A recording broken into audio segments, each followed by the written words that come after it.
Do you have a minute? Yeah. What do you think of the debate tonight? Obviously, he's getting it on all sides from the other candidate. Obviously, they're attacking him because he's the biggest threat to all of them. You got to go after the big dog. At least in terms of what you were talking about with the Wall Street thing, where he said the standard of living wouldn't change. I don't think it was inherently. I think it was inherently you have so much money you won't really notice in your standard of living. I think it was more of that than it was in terms of I'm not going to take anything from you. I think it would be more your standard of living won't change because you are already so far ahead of most average Americans.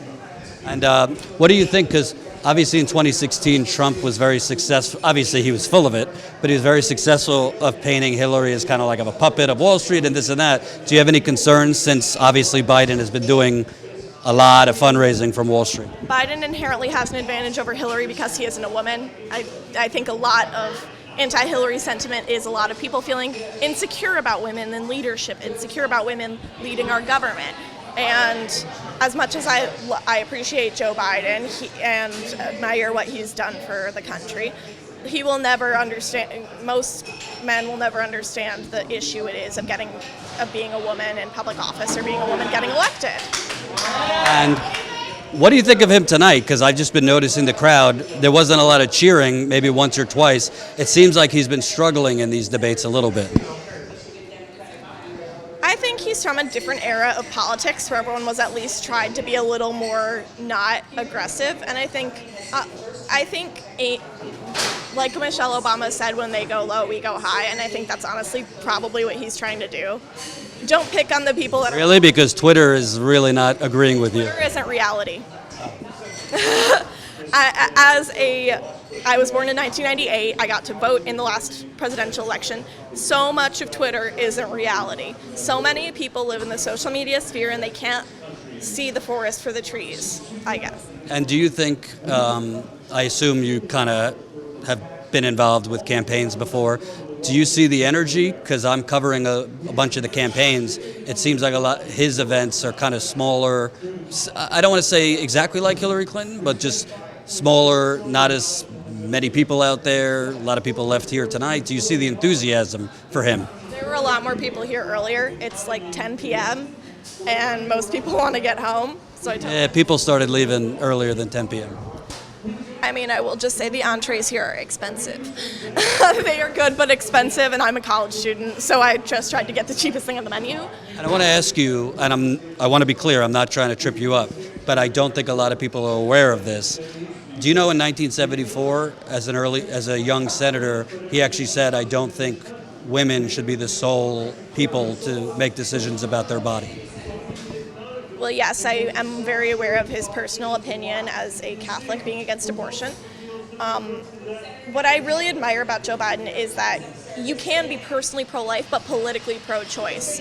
You can have your faith and follow the tenets of the faith, and the Vatican says that abortion is wrong, at least in the Catholic faith. And I'm not Catholic, and I can accept that.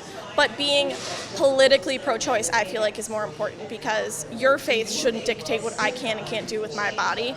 Again, it was a different time, I feel like, especially it was the rise, I believe, of the women's liberation movement in the early 70s. I obviously wasn't alive for that, but generally I think when you have a record as long as Biden does, of course there's going to be stuff I don't like and everyone doesn't like, but alternately doesn't that just mean he's been a public servant through many eras and he was still able to get elected not only to be vice president in 2008, but also got reelected to his Senate seat in 2008, and he had to give it up. But isn't that a little different? That's not my religion compels me to be against abortion. That's I don't think women should be the sole people to decide. That's the statement he made. Women are not should not be the sole people to decide what to do with their bodies. I'm not a woman, so I'm curious. Obviously, we want to say your religion doesn't tell you to do that, but at least in Vatican theology, again, I'm not Catholic, so I might get this wrong, but a lot of Vatican theology is the Pope is a direct messenger of God and we should follow what he says, and that will obviously shape your personal opinion far more than a random person. And obviously I don't agree with that. I'm very much pro-choice. I'm a college student. I've never been to Planned Parenthood, but I support them. I donated to Emily's List, stuff like that. But there are a lot of things for a lot of politicians that we don't like. If I remember right, Barack Obama didn't support same-sex marriage in 2008. So obviously, people evolve over time. It's to just look at Biden and say, oh, well, it's like this is a negative opinion. Yes, but people change and people progress and people make decisions that will later influence how they see the world. And there was a big stir about last week. MSNBC, a woman there said Bernie is anti-woman, and makes my skin crawl. I was curious what you thought, because a lot of Bernie supporters said you might not like him politically, but how could you call this man anti-woman? What are your thoughts? I am not anti-Bernie. Well, I wouldn't vote for him. I'm not anti-Bernie, though. But I will say in 2016, when Planned Parenthood did endorse Hillary Clinton, he did say they were an establishment, despite the fact that women's rights are constantly under attack by right-wing Republican governments, even places where the governor isn't Republican. So there is something to be said for calling Planned Parenthood an establishment group when obviously they're the ones fighting against tyranny and oppression of women. You're aware they're against Medicare for all, I am. which would help women, especially poor black women? I personally think we should have a national healthcare system, but more in the vein of Australia, where there is a level of healthcare for everyone, a minimum, and then you can buy on supplemental insurance privately as you wish. That's what Bernie has called for. He said there could be supplemental health insurance, but there wouldn't be the monstrous private health insurance industry you see now. Well, he also raised his hand when he asked if he wanted to abolish private insurance at the last debate. So I saw him raise his hand when he said when they asked, will you abolish private insurance? But what I'm asking you is, do you think the majority of Americans on private health insurance are ecstatic about their private health insurance because they're paying a lot of money, or are they ecstatic about their doctors and the treatment they get? So if you could keep the doctors and the treatment you get. Second one. As someone who personally does have prescriptions and stuff, and I don't feel comfortable sharing that with the public. Hello, public. But my prescription with my health insurance is still over $70, and it's cheaper to just get the pharmacist discount, which I think is ridiculous. But alternately, I'm not sure exactly how we can. It's a really difficult question, and healthcare really isn't my strong suit. I will admit it. And my last question. This isn't really political. Well, he wasn't for repealing the Hyde Amendment until everybody told him you got to. And when people are willing to change and change their views to what people actually believe, isn't that what we really want our representatives to do, represent us? With all due respect, you think he changed it on his own, or because his advisors told him you're getting pummeled? I mean, everyone will have an unpopular stance, and maybe I don't agree with the Hyde Amendment in practice, but I will admit that it was the way to get federal funding to Planned Parenthood in an era where it was very difficult to do so. And my last question, not really on policy, just kind of energy. You know, Trump has a very, very loyal, fervent base. I think Hillary Clinton obviously won the popular vote. If we had a sane country, she'd be president. She won 3 million more votes. It can't be argued. However, we don't have that system. Are you concerned as a young person? I mean, the data is the data. He is very much attracting older voters. His base is 55 and up. He's not bringing out many young people, and Hillary didn't bring out that many young people. He's also has some vulnerabilities.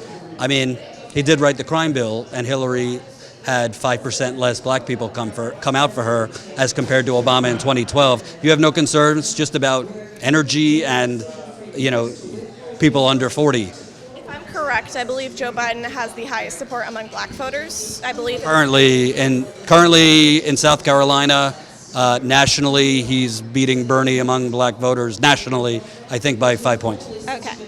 So obviously, what I think is the issue is that a lot of campaigns don't bother to outreach to college students. As someone in college, it's really difficult to vote, at least until this past midterm election when we finally when we did same-day voting registration. It was difficult. 2 of my roommates forgot to register for absentee ballots and they couldn't vote. The other one I had to drive 1 hour away, and then I drove 1 hour, and then I drove back to campus because we both had class. campaigns aren't really going after young voters because young voters are generally not showing up to the polls. And is that a chicken or the egg comes first? Well, in 2016 and 2018, there was record turnout among young people. Exactly, and I think we should continue that. But alternately, I think presidential campaigns, especially the Biden campaign, really do need to do more outreach, at least to young leaders in their communities, wherever they may be. Maybe that's more of a national party thing, because at least in the state party, we could use some more help from the Michigan Democratic Party, but we appreciate what they do for us anyway, and we understand that there are a lot of places to focus.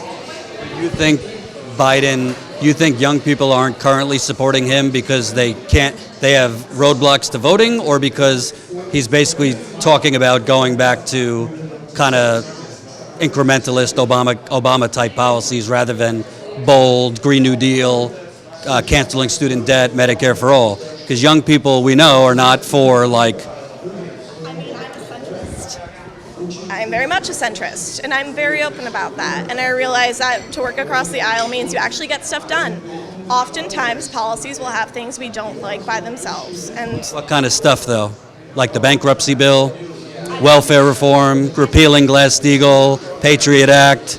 I didn't vote for any of those things, considering I only turned 18 in 2016. Oh, okay. So, my parents told me about the Iraq War. We had big discussions about voting rights in 2004, 2005. Some of my earliest memories are of the Dixie Chicks protesting the Iraq War. You were born in '98, Spice Girls. The Dixie Chicks were my favorite band as a child. Okay. And they actually are what got me involved in politics. But obviously, I think we should re-implement Glass-Steagall. I think Citizens United is a horrible decision, but I also think the vast majority of awful decisions are recently made by packed Republican courts nationwide, people that don't actually know the law, or people that are paid for by the Federalist Society. And lastly, in Detroit here and Michigan, obviously Michigan needs to be won. Wisconsin needs to be won back. Pennsylvania needs to be won back. You believe Biden is the strongest candidate to do that based on what? Yes. Based on what? Based on the fact that this is still a very sexist and racist society. And a lot of people will hesitate at voting for someone that isn't white or isn't a man. And that's upsetting and obvious and disgusting, but it's true. A lot of people are racist and a lot of people are sexist, whether they know it consciously or not.